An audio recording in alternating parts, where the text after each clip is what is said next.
Политическая коррупция, которая определяется как злоупотребление властью в личных целях, была одной из центральных структурных проблем во время правления нацистов в Германии. И основной причиной ее широкого распространения было то, что нацисты ликвидировали почти все надзорные структуры. Она была неотъемлемым сегментом существования, связующим звеном чиновников и промышленников, военных и банкиров, власти и населения.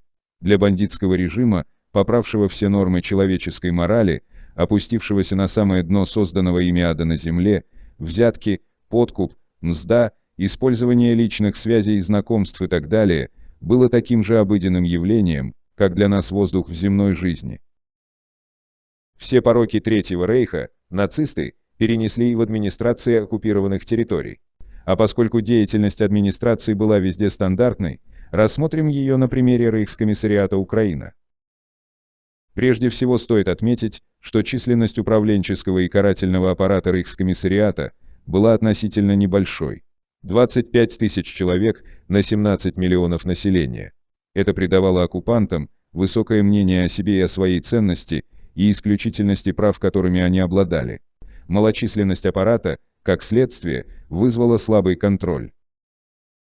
Важно отметить и контингент, из которого состояла основная масса нацистских функционеров. Это были, как их называли в Германии, восточные неудачники. Люди, которые со своими низкими способностями и квалификацией не могли использоваться на родине или в Западной Европе.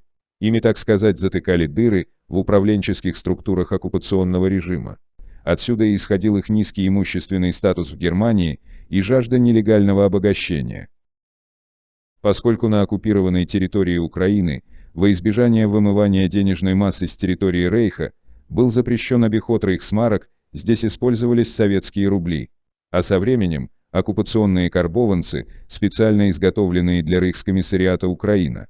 Поэтому в крупных городах возникали стихийные черные валютные биржи, где покупали и обменивали самые дефицитные ценности – твердую валюту, золото, лекарства и так далее. Самая же распространенная схема махинаций была достаточно простой. Служащие вермахта продавали в Украине рейхсмарки по курсу черного рынка 1 к 20. Затем пересылали рубли по почте в Германию, где родные могли обменять их по официальному курсу 1 к 10, увеличивая таким нехитрым образом свое состояние вдвое. Из письма немецкого офицера жене. «Дорогая, если бы ты только могла себе представить, какие здесь открываются возможности. Это настоящий клондайк. В Украине деньги буквально валяются на улице. За короткий срок здесь можно сделать себе состояние». Действительно, люди с коммерческой жилкой, попадая на украинскую землю, довольно быстро становились состоятельными, уже после нескольких удачных спекулятивных операций. Например, с солью, очень дефицитным на то время товаром, за центнер которого на черном рынке платили 1000 рейхсмарок, или на продаже поношенных немецких костюмов, которые в Рейхе покупались за бесценок, а на оккупированных территориях продавались по 600 рейхсмарок за штуку. На заработанные деньги такие коммерсанты покупали себе автомобили, квартиры и земельные участки в Германии. Вместе с военными, в силу своей профессии, достаточно активно занимались спекуляцией служащие немецкой государственной железной дороги. Железнодорожники, как правило, выполняли функции челноков, перевозивших дефицитные товары. Еще одной проблемой, которую отмечали немецкие чиновники, в 1942 году была миновая или бартерная торговля в Украине, которая приобретала угрожающие формы даже для Рейха. Вот что по этому поводу писалось в одном из отчетов. Между всех угроз в Украине на первом месте стоит миновая торговля на черном рынке. Меняется все возможное и невозможное на украинские сельхозпродукты, яйца, масло, мясо.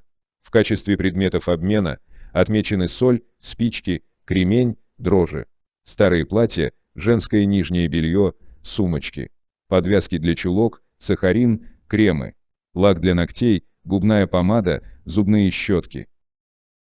Как видим, по сути Украина стала блошиным рынком Рейха, на котором Германия сбывала все ненужные товары. Немцы меняли на украинских базарах разную мелочь, которая для местного населения являлась необычным и редким товаром. Все это напоминало, как писал один немецкий солдат в письме домой, торговлю с негритянскими племенами и обмен стеклянных бусин на слоновую кость. Конечно же, дело не ограничивалось мелким обменом на местах. Проведение миновой торговли с большим размахом было возможно благодаря разным связям и коррупции. Большие посылки немецкие спекулянты пытались перевозить тайно из Украины в Рейх служебным транспортом за соответствующую плату. Благодаря подкупу служащих железной дороги отправлялись целые вагоны украинского товара. Многие вещи переправлялись самолетами. Спекулянты даже организовали собственную подпольную почту. Отправляли посылки через немецких отпускников. За проделанную работу вовлеченные в эти схемы люди на месте получали определенный процент от стоимости перевозимого товара. К примеру, за передачу посылки в 500 куриных яиц перевозчику доставалось 100 яиц за оказанную услугу. Такая торговля наносила Германии двойной ущерб. Во-первых, данные продукты не попадали армейским заготовителям, а во-вторых, в Германии с них не платили налоги. Спекуляция и обмен товарами пронизали буквально все сферы жизни населения на оккупированных территориях и стали основным источником доходов большинства украинцев. Здесь нужно отметить, что если для немцев такие операции были одной из возможностей обогащения, то для украинского населения – способом выживания в те трудные и голодные годы. Признавая свою беспомощность в борьбе с этим явлением, уже осенью 1942 года немецкие чиновники констатировали, что Украина стала раем для спекулянтов. Масштаб тогдашних спекулятивных операций немецких чиновников до сих пор поражает. Например, в Киеве для их проведения был задействован чуть ли не весь штат и организационные ресурсы местных представительств, вербовочного штаба «Орион» и Абвернибенштеле Киев.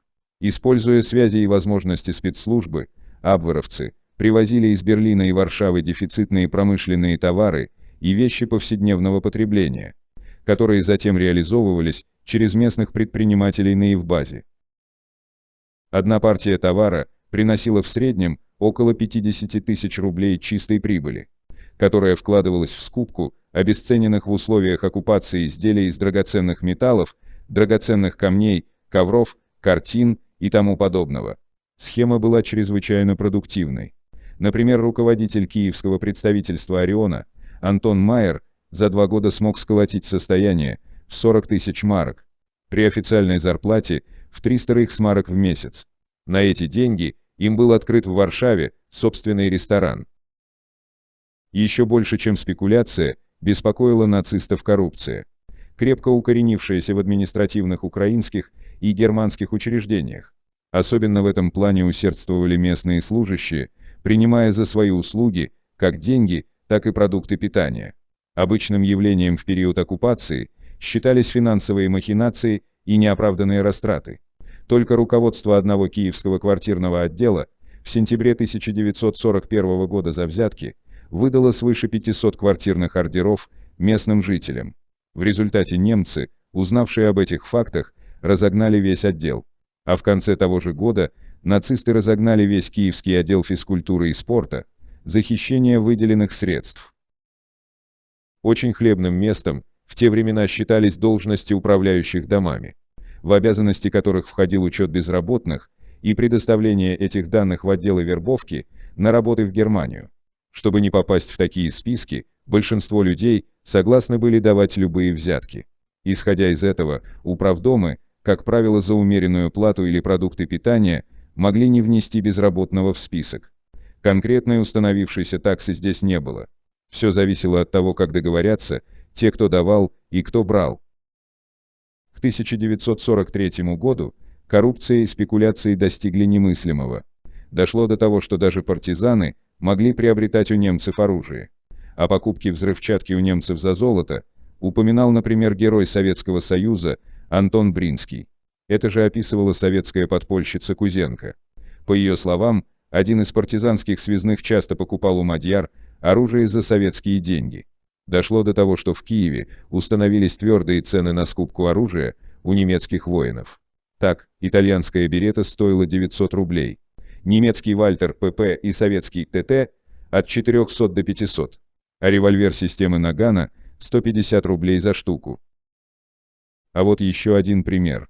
В Черняховском районе Житомирщины за 1942-1943 учебный год организовали несколько липовых школ, а выделенные средства на их работу и зарплаты учителям были поделены между руководством отдела образования. Только в этом районе выявили 4 несуществующих школы на 250 детей. Причем для большей правдоподобности сделали даже списки учащихся из реально существующих детей и фиктивные документы с подписями о получении учителями заработной платы. Призванные бороться с указанными явлениями, немецкие карательные учреждения были пропитаны коррупцией никак не меньше, чем их потенциальные клиенты. Очевидцы вспоминают задержание и выбивание взяток из успешных коммерсантов служащими Киевского СД.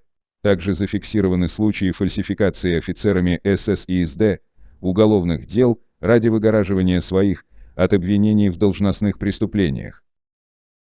В те трудные времена за деньги можно было все: выкупить человека из карательных органов или уменьшить срок заключения.